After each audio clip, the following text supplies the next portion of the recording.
खबरों में आगे बढ़ते हैं। अमेरिका से डिपोर्ट किए गए भारतीयों को लेकर राजनीति गर्म है। संसद के बाहर अंदर इस मुद्दे को लेकर हंगामा हुआ।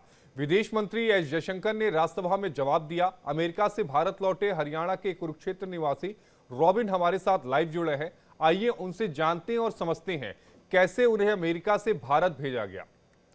रॉबिन हमारे साथ लाइव जुड़े हैं। रॉबिन, अमेरिका से भारत आने की ये जो पूरी कहानी है, जिस तरह से आपको डिपोर्ट किया गया, जरा सिलसिलेवार तरीके से दर्शकों को बताइएगा कि आप लोग को किस तरह से डिटेन किया गया, कहां रखा गया और उसके बाद किस तरह से किन परिस्थितियों में आपको डिपोर्ट किया गया। सर, हमें एक कैंप में रखा गया था। डिटेंशन कैंप कहते हैं जिसे, सेंटर कहते हैं, उसमें रखा गया था। उसमें बहुत सारे भारतीय रखे गए हैं और भी कंट्रियों के रखे गए हैं, पर उस कैंप में हमारे भारतीयों की कोई सुनवाई नहीं है। हमारे भारतीयों के साथ बहुत गलत किया जाता है। उन्हें बिना सुनवाई किए उन्हें इंडिया वापस भेजा जा रहा है। वो भी भेजा किस में जा रहा है, भी एक एयरफोर्स के जहाज में भेजा जा रहा है, जो कि अगर हमारी सुनवाई करे, हम किस वजह से गए हैं, हमें क्या दुख तकलीफ थी अपनी कंट्री में, वो सुनवाई हुई नहीं है। उसके तहत थोड़ी ना भेजा गया। हमें तो सीधा एक हफ्ता रखा, किसी को 10 दिन रखा, किसी को 12 दिन रखा, अपने घर भेज देते। रॉबिन, आप अमेरिका पहुंचे कैसे थे? सर, मैं अमेरिका में वीजा लेके, गुहाना का वीजा लेके पहुंचा था। उसके बाद वहां से जैसे वहां पे जो अलाउ किया गया था पर्सन, उसने जैसे जैसा कहा वैसे वैसा हम मूव करते गए आगे। नहीं, आपने गुहाना का वीजा लिया, उसके बाद अमेरिका में एंट्री कैसे हुई? सर, मुंबई एयरपोर्ट से गुहाना का वीजा लेके मैं गुहाना एंटर हुआ सर। वहां से फिर ब्राजील, ब्राजील से जैसे डोंकी चलती है। तो फिर ब्राजील से आगे कैसे आए आप? सर, ब्राजील से आगे बाई शिप आए। कहीं से शिप चली, कहीं से बस चली, कहीं से गाड़ी चली। ठीक। लेकिन एक सवाल मुझे लगता है कि जो दर्शक जानना और समझना चाहते हैं, जब रॉबिन पहुंचे गुयाना तो रॉबिन के साथ और कितने लोग थे, कितने भारतीय थे और किस तरह से आप लोगों से संपर्क किया गया गुयाना जाने के लिए? सर, वहां पर बहुत सारे भारतीय थे जो कि गुहाना जाने के लिए निकले थे। बहुत सारे भारतीय थे सर। रॉबिन, थोड़ी सी आवाज को लाउड करिएगा, आपकी आवाज कम आ रही है। सर, मैं आपको ये बताना चाहता हूँ, वहाँ गुहाना में बहुत सारे भारतीय थे जो कि ब्राजील के रास्ते अमेरिका एंटर होना चाहते थे। सारे इसी में थे सर। सारे इसी की तरह थे, मतलब एक साथ आप लोग कई लोग थे। लेकिन जब डिटेन किया गया तो डिटेन कैसे किया गया? सर, डिटेन कैसे किया गया? डिटेन एक इंसान को बिना बताए, इन्फॉर्म किए, उसे बोला गया हो भी हम आपकी कार्रवाई करने जा रहे हैं, उसे कार्रवाई करे बिना, उसे कुछ भी नहीं पूछा गया भी क्या पर्पस है, क्यों आए और क्या रीजन था। उसकी कोई सुनवाई नहीं हुई, ना कोई बयान हुए। उसे सीधा एक आर्मी के जहाज में बिठाया गया। एक बेड़ियां लगाएगी, हथकड़ी लगाएगी जो कि इलीगल थी, जो कि हमारे पैरों में लगाई गई थी। देखो, हम क्रिमिनल नहीं है, हम इंसाफ होता ना, एक अपना कुछ पाने के लिए गए थे, कुछ होता ना। पिछले एक महीने में आपने वहां क्या काम क्या किया था? सर, मैं 22 जनवरी को वहां पे कैंप में चला गया था। तो 2 तारीख को हमें इंडिया रवाना कर दिया गया था। और आप अमेरिका कब पहुंचे थे? 22 जनवरी को पहुंचा था सर। और 22 जनवरी को ही डिटेन कर लिए गए आप? सर, 22 जनवरी को मैं डिटेन नहीं किया गया था। 2 जनवरी को बिना बताए 104 भारतीय बिठाए गए थे यूएस फोर्स के जहाज में। ठीक है सर। इसके साथ साथ उन्होंने हमें बोला, इसके साथ साथ हम बहुत सारे भारतीय भेज रहे हैं, पीछे और भी प्लेन आ रहे हैं। तो जो आप लोग को डिटेंशन सेंटर में रखा गया, उस समय वहां पर अमेरिकियों का बर्ताव कैसा था जो वहां पर निगरानी कर रहे थे? सर, जो वहां पर थे वो अपना होता है एक मेंटली डिस्टर्ब करना, इंसान को अच्छे से सोने ना देना, तो ठंड में रखना, 10-10 दिन नहाने के लिए नहीं देना, ऐसा ऐसा टॉर्चर करना सर।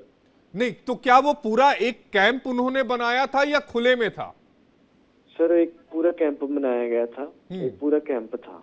तो परेशान किस तरह से करते थे? खाने को लेकर, पीने को लेकर, सर क्या खाना खाने समय को पे नहीं मिलता था? सर खाना समय पे मिलता था, पर खाने की जो चीजें होती है वो नहीं दी जाती थी। जैसे जो क्या इंसान मिलता को था होता है। खाने में? सर खाने में एक एप्पल, एक लेस का पैकेट, एक चॉकलेट, एक फ्रूटी, ये मिलता था सर। पूरे दिन भर में केवल यही मिलता था? सर वो ये थोड़ा थोड़ा करके 5 बारी में ये मील देते थे। मतलब केवल यही मील रहता था? एक एप्पल, हाँ जी। एक फ्रूटी और हाँ जी, एक हाँ जी चॉकलेट? सर। रात को बस एक सैंडविच मिलता था, उसमें भी सैलेड होता था, कोई खाता था कोई नहीं खाता था, वो भी साइड में रख देते थे कचरे के डिब्बे में। और आप लोग को जिस कैंप में रखा गया था, चूंकि अमेरिका में ठंड पड़ती है, क्या हीटर वगैरह की व्यवस्था थी? नहीं, उसमें हीटर वगैरह की कोई व्यवस्था नहीं थी, उसमें हमें ऐसे ही रखा गया था। हीटर की कोई व्यवस्था नहीं थी, हमें ठंड में रखा गया था। ऊपर से पतले से एक सिल्वर पेपर के दिए गए थे ब्लैंकेट, बट उसमें कभी कभी ठंड रुकती थी, कभी नहीं रुकती थी। जब ठंड नहीं रुकती होगी तो आप कहते होंगे ना कि हमें एक और ब्लैंकेट दे दो। उस समय क्या जवाब आता था? वहाँ पे ब्लैंकेट वगैरह की सर्विस वगैरह मिलती थी, ब्लैंकेट और मिल जाते थे। हम्म। पर वो एसी तो आपको पता, एसी तो 24 घंटे चलता रहेगा ना हम्म। कैंपों में। अच्छा, कैंप में आपके साथ कितने लोग उस समय मौजूद थे जब आपको कैंप में रॉबिन रखा गया था? तो सर कैंप में कई हजारों लोग थे, अलग अलग कंट्री के लोग थे। अलग अलग कंट्री के लोग थे। जब आपकी आपस में बात होती थी तो क्या बात होती थी? सर अलग अलग कंट्री के लोग थे, कोई स्पेनिश था, कोई अलग अलग कंट्री के थे, उनसे क्या बात करेंगे सर? जो अगर भारतीय हमें थे उनकी उनसे लैंग्वेज क्या नहीं बात आती। होती थी? सर यही बात होती थी, कब हमें यहाँ से निकाल लेंगे, कब हमारे यहाँ से सुनवाई होगी, कब हमारा प्रोसेस होगा। तो जब आपको डिटेन किया गया था उस समय अमेरिकी प्रशासन की तरफ से बताया गया कि हम आपको क्यों डिटेन कर रहे हैं?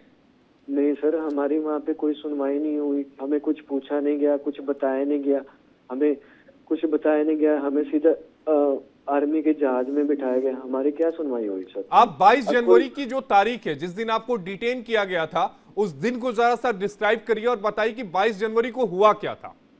सर 22 जनवरी को डिटेन नहीं किया गया था, 2 इसी फरवरी को डिटेन किया गया था।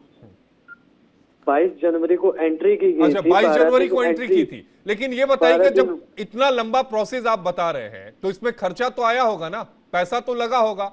अमूनन कितना पैसा लग गया आपका पहुंचने में अमेरिका तक? 40 से 45 लाख के बीच में लग चुका है। 45 लाख लग चुका है? हाँ जी सर। तो ये क्या पैसे एडवांस ले लिए जाते हैं? सर ये 2 हिस्सों में पेमेंट ले ली जाती है। पहला हिस्सा कितना होता है? पहला हिस्सा यानी जब तक आप अमेरिका नहीं पहुंचते। हाफ पेमेंट पहले ले लेते हैं, हाफ पेमेंट बाद में ले लेते हैं। हाफ पेमेंट बाद में कैसे आप लोग देते हैं? जब अमेरिका पहुंच जाते हैं उस समय देना नहीं पड़ता है या सर, फिर कमा के देना नहीं पड़ता है? सर, नहीं सर, जहाँ पे जिस इंसान की बात होती है, जो उसी कंट्री में बात होती है, ग्वाटेमाला में होगी तो ग्वाटेमाला में, मैक्सिको में होगी तो मैक्सिको में पेमेंट होगी। मतलब सेकेंड पेमेंट आपको अमेरिका में एंटर करने से पहले देनी होती है? हाँ जी सर। यानी पूरा पेमेंट आपने तकरीबन 45 लाख रुपए दिया, उसके बाद आप अमेरिका पहुंचे और आपको जब डिटेन किया गया था, मैं बार बार पूछ रहा हूं कि जब आपको डिटेन किया गया था। बस इतना ही, देखिए मैंने बहुत आपको मैंने बता दिया डिटेल में सर, इतना ही मैं एक बता सवाल का सकता हूं। जवाब और जरूरी इसलिए देखिए, है मैं आपको क्योंकि मैं बताता जब हूं सर। हाथों में हथकड़ियां लगाई गई थी, आप कोई अपराधी नहीं थे, आप कोई हार्डकोर क्रिमिनल नहीं है कि आपके हाथों और पैरों में हथकड़ियां लगा दी जाए। वो तस्वीर हम अपने दर्शकों को दिखा रहे हैं कि हाथों सर, और पैरों में हथकड़ियां लगाकर आपको सर, प्लेन में रखा गया। सर जो भी किया, देखिए वो हम क्रिमिनल नहीं है। अगर आपको भी पता है, एक्ट के अकॉर्डिंग सुनवाई करके इंसान को उसके कहने का पूरा हक होता है, पर वो हमारा हुआ नहीं है। उन्होंने एयरफोर्स के जहाज में बिठा के हमें इंडिया भेज दिया, जो कि इलीगल था, जो कि बच्चों को भी लगाई गई थी, 18 साल से लेके सबको लगाई गई थी, लेडीज को भी लगाई गई थी। लेडीज को क्यों लगाई गई थी, बच्चों को क्यों लगाई गई थी 18 साल के? मतलब उस समय जो प्लेन में मौजूद थे महिलाएं और बच्चे, उनको भी हथकड़ियां लगाई गई थी? सर 18 साल से लेके ना सबको लगाई गई थी, 18 साल, 21 साल, 22 साल, 19 साल, सबको लगाई गई थी। छोटे जिस बच्चों समय को हथकड़ियां लगाई गई थी आपने विरोध किया था? सर जो उनकी कार्रवाई, जो उन्हें ऑर्डर मिला जो हमारी गवर्नमेंट ऑर्डर देती है वैसे उनकी गवर्नमेंट ने ऑर्डर दिया, वैसा उन्होंने फॉलो किया।